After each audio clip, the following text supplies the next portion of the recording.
Hello children, कुसुम ma'am के line class में आपका स्वागत है। प्यारे बच्चों, आज हम 5th क्लास के विषय परिवेश अध्ययन का पाठ 19 रोमांचक यात्रा को अच्छी तरह से समझकर पढ़ना भी सीखेंगे और इसमें जितने भी क्वेश्चंस आएंगे उनके आंसर लिखना भी सीखेंगे। सभी बच्चे वीडियो को शुरू से लेकर अंत तक पूरी देखें ताकि आपको ये पाठ अच्छी तरह से समझ में आ जाए और इस पाठ में आए हुए प्रश्नों के उत्तर भी लिखना सीख जाएं। एक और बात, अगर आप अभी तक चैनल पर नए हैं तो मेरे चैनल ऑनलाइन स्टडी हब को सब्सक्राइब भी कर ले, साथ में दिए बेल आइकन को जरूर प्रेस कर ले और अगर आपको वीडियो अच्छी लगे तो इसे लाइक भी करें, अपने दोस्तों के साथ शेयर भी करें। तो देखिए, शुरुआत करते हैं हम पाठ 19 रोमांचक यात्रा। पहाड़ों के बीच। ऊंचे ऊंचे पहाड़ हमेशा से मुझे अपनी ओर आकर्षित करते रहे हैं। मेरा सपना था कि मैं भी इन पहाड़ों की ऊंचाइयों को छू लूं। आखिर वह दिन आ ही गया जब पिछले वर्ष मेरा व मेरी सहेली पूजा का एनसीसी की ओर से पर्वतारोहण के लिए चयन हुआ। इसके लिए हमें उत्तर काशी जाना था। मुझे लगा कि अब मेरा सपना साकार हो जाएगा। यहाँ पर देखो बच्चों, एक पिक दे रखी है। किसकी पिक है बताओ? ये पहाड़ों की पिक दे रखी है ना। 13 जून 2014 को हम प्रशिक्षण लेने के लिए उत्तरकाशी स्थित एक संस्थान में पहुंचे। वहां हमारा मेडिकल चेकअप किया गया। हमारे ग्रुप में 18 लड़कियां थी। अगले दिन हमारे प्रशिक्षक विक्रमजीत रोहिला ने एक दूसरे से हमारा परिचय कराया। अब इसमें आगे है, पता करो और लिखो। क्या तुम्हारे घर में या आसपास किसी ने पहाड़ों की यात्रा की है? यदि हाँ, तो उनसे मिलो और उनके अनुभव जानो। तो बच्चों, ये काम आपको खुद करना है। अगर आपके आसपास किसी ने पहाड़ों की यात्रा की है तो आप उनसे इसके बारे में अनुभव ले सकते हैं कि वहाँ पर क्या क्या हुआ, कैसा आनंद आया या फिर थकान हुई या रास्ते कैसे थे। वो सब उन चीज़ों के बारे में आपको जो है वो बताएंगे। और पहाड़ों का वातावरण कैसा था, वो शहरों के वातावरण के जैसा था या कुछ साफ वातावरण था। ठीक है, तो ये सब बातें जो है आपको आपके आस पड़ोस में या घर में अगर कोई किसी ने पहाड़ों की यात्रा की है तो उससे आप ये एक्सपीरियंस जो है वो ले सकते हैं। यहाँ देखो पिक दे रखी है, पहाड़ों की ही पिक है, ये देखिए, है ना। अब आगे है तैयारियां पर्वतारोहण की। हमें बताया गया कि पर्वतारोहण के लिए पर्वतारोही का स्वस्थ होना जरूरी है। ऊंचाई पर तापमान में बदलाव आ जाता है। पर्वतारोही में ठंड सहन करने की अक्षमता होनी चाहिए। कठिन व थका देने वाली चढ़ाई के लिए शरीर में ताकत होनी आवश्यक है। अतः अपनी शारीरिक क्षमता को बेहतर बनाने के लिए यह जरूरी है कि तैराकी, साइकिल चलाने तथा भारोत्तोलन का अभ्यास किया जाए। पर्वतारोहण से पहले हमारे ग्रुप को प्रशिक्षण दिया गया। प्रशिक्षण के दौरान हमें 15 से 20 किलोग्राम वजन पीठ पर रखकर चढ़ना, चढ़ाई के उपकरण लेकर चलना, रस्सियों के सहारे सीधी चट्टानों पर चढ़ाई चढ़ना, ऊपर चढ़ने के रास्ते खोजना और हाथों की बजाय पैरों का ज्यादा इस्तेमाल करना आदि सिखाया गया। सामान हल्का रखने, ऊंचाइयों पर खाना बनाने और टेंट बांधने का अभ्यास भी कराया गया। शारीरिक व्यायाम, रॉक क्लाइंबिंग, ट्रैकिंग, खड़ी दीवार पर चढ़ना भी प्रशिक्षण कार्यक्रम का हिस्सा था। तो देखा ना बच्चों, पर्वतारोहण के लिए जो पर्वतारोही वहां पर्वतों पर जाते हैं उससे पहले उन्हें ट्रेनिंग दी जाती है कि उनके रास्ते में कोई भी उन्हें दिक्कत ना आए। इसके लिए ही उन्हें प्रशिक्षण दिया जाता है। और उसमें क्या क्या करवाया जाता है? उन्हें पीठ पर वजन रखकर चढ़ना होता है, चढ़ाई के उपकरण भी उनको लेकर जाने होते हैं। रस्सियों के सहारे उन्हें चढ़ना होता है और हाथों की बजाय पैरों का ज्यादा इस्तेमाल किया जाता है। अब आगे है सोचो और लिखो। अपने शरीर को स्वस्थ व चुस्त दुरुस्त रखने के लिए तुम क्या क्या करते हो? तो क्या क्या करते हैं बताओ बच्चों। इसका आंसर आएगा, अपने शरीर को स्वस्थ रखने के लिए मैं सैर करता हूँ या करती हूँ, लड़की हो तो करती हूँ लिख सकते हैं। खेल खेलता हूँ, व्यायाम करता हूँ, योग करता हूँ, पौष्टिक आहार लेता हूँ। तो जो भी काम आप करते हैं ना बच्चे, वही यहाँ पर लिखना है। आगे है, क्या तुमने भी किसी साहसिक खेल का प्रशिक्षण लिया है? यदि हाँ तो किस खेल का और कहाँ से? तो ये बच्चों आपको खुद ही बताना है। अगर आपने कोई प्रशिक्षण लिया, जैसे कि आपने कोई जूडो का प्रशिक्षण लिया है, तो कह सकते हैं कि हाँ जूडो का प्रशिक्षण लिया, और कहाँ से लिया है, या स्कूल के अध्यापक से लिया है या और कहीं से, तो आप जो है वो इसमें बता सकते हैं। आगे है प्रशिक्षण शिविर में। अब देखेंगे प्रशिक्षण शिविर में क्या क्या होता है। देखो, ये कहते हैं कि हमें हर रोज सुबह 5 बजे मैदान में पहुंचना होता था। यहाँ हमारे प्रशिक्षक हमें कई तरह के व्यायाम व दौड़ का अभ्यास कराते थे।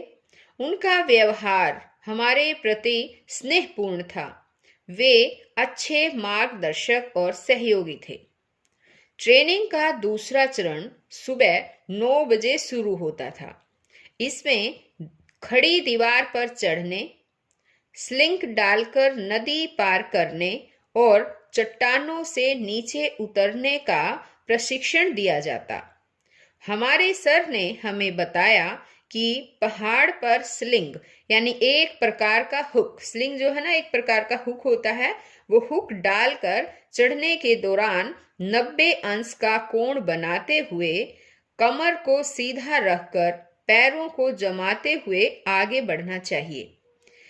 हमें यह भी बताया गया कि यदि अंधेरे में कोई सदस्य ग्रुप के साथियों से बिछुड़ जाए तो सीटी बजाकर वह टार्च को जला बुझाकर संकेत दें। तो यहाँ पर संकेत देने के लिए भी बताया गया कि अगर ग्रुप में से कोई सदस्य अगर बिछुड़ जाता है तो वो या तो सीटी बजा सकता है या फिर टॉर्च को जला और बुझा कर जो है वो संकेत दे सकता है कि मैं बिछुड़ गया हूँ।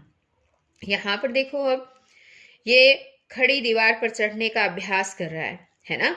और यहाँ पर देखो स्लिंग डालकर जो है ये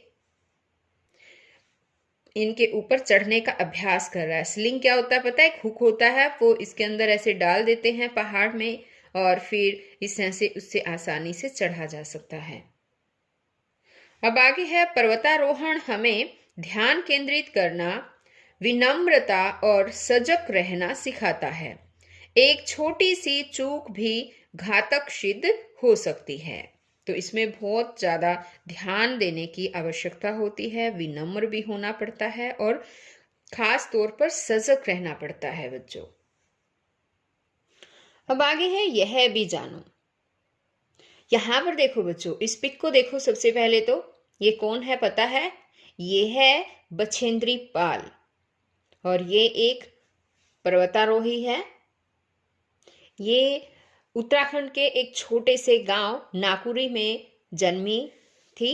अब ये देखिए एक बार इनके बारे में हम पढ़ते हैं कुछ। 24 मई 1954 को उत्तराखंड के छोटे से गांव नाकुरी में जन्मी बछेंद्री पाल ने 1982 में नेहरू पर्वतारोहण संस्थान से प्रशिक्षण प्राप्त किया। इस दौरान इन्होंने गंगोत्री पर्वत पर 21,900 फुट और रुडुगेरा पर्वत पर 19,091 फुट के आरोहण अभियानों में भाग लिया था। बछेंद्री पाल का लक्ष्य माउंट एवरेस्ट के शिखर पर चढ़ना था। इनके असीम उत्साह और साहस को देखते हुए इन्हें भारत के एवरेस्ट 84 अभियान दल में चुना गया। इस दल ने मार्च 1984 में एवरेस्ट की चढ़ाई शुरू की। एवरेस्ट की चढ़ाई के दौरान जब एक बार इनका दल 24,000 फुट की ऊंचाई पर कैंप 3 में विश्राम कर रहा था, तभी बाहर धमाका हुआ। भारी भूस्खलन हुआ था। जमीन खिसक गई थी। वे अचानक ही भारी वजन के नीचे दब गई। इनके सिर के पीछे चोट लगी थी। इनके सभी साथी भी घायल हो गए थे। इन्हें जैसे तैसे बाहर निकाला गया। इनके बाकी साथी वापस लौट गए, लेकिन बछेंद्री पाल ने हिम्मत नहीं हारी। इन्होंने दूसरे समूह के साथ अपनी यात्रा जारी रखी। इनके इसी साहस और दृढ़ निश्चय ने इन्हें 23 मई 1984 को एवरेस्ट पर कदम रखने वाली प्रथम महिला बना दिया। तो अब आपको पता चला बच्चों, ये बछेंद्री पाल के बारे में, और एवरेस्ट पर चढ़ने वाली ये प्रथम महिला बन गई। और कैसे बनी, है ना, अभी सुना होगा आपने। अब आगे है, रात को पर्वतारोहण संबंधी चलचित्र भी दिखाए जाते थे। हमें बछेंद्री पाल की माउंट एवरेस्ट पर चढ़ाई की फिल्म भी दिखाई गई। अब आगे है, चर्चा करो। किसी भी काम को समूह में करने के लिए परस्पर सहयोग क्यों आवश्यक है? क्यों आवश्यक है सहयोग, पता है बच्चों? हाँ, किसी भी काम को समूह में करने के लिए परस्पर सहयोग आवश्यक है। ऐसा करने से एक तो काम बांटकर आसान हो जाता है और दूसरे साथी से सहयोग की भावना का विकास होता है और उच्च मनोबल बना रहता है। अब आगे है, पर्वतारोहण के लिए प्रशिक्षण क्यों आवश्यक है? क्यों प्रशिक्षित किया जाता है पर्वतारोही को, पता है?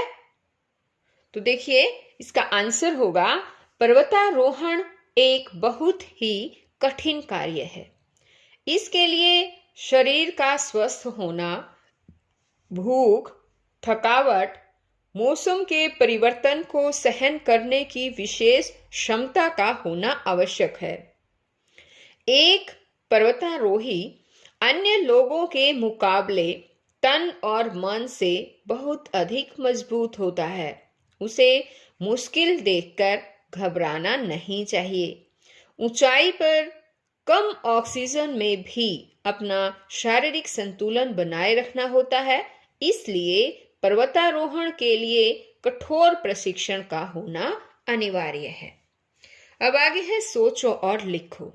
बछेंद्री पाल के जीवन में तुम्हें जो बात खास लगी उसे अपने शब्दों में लिखो।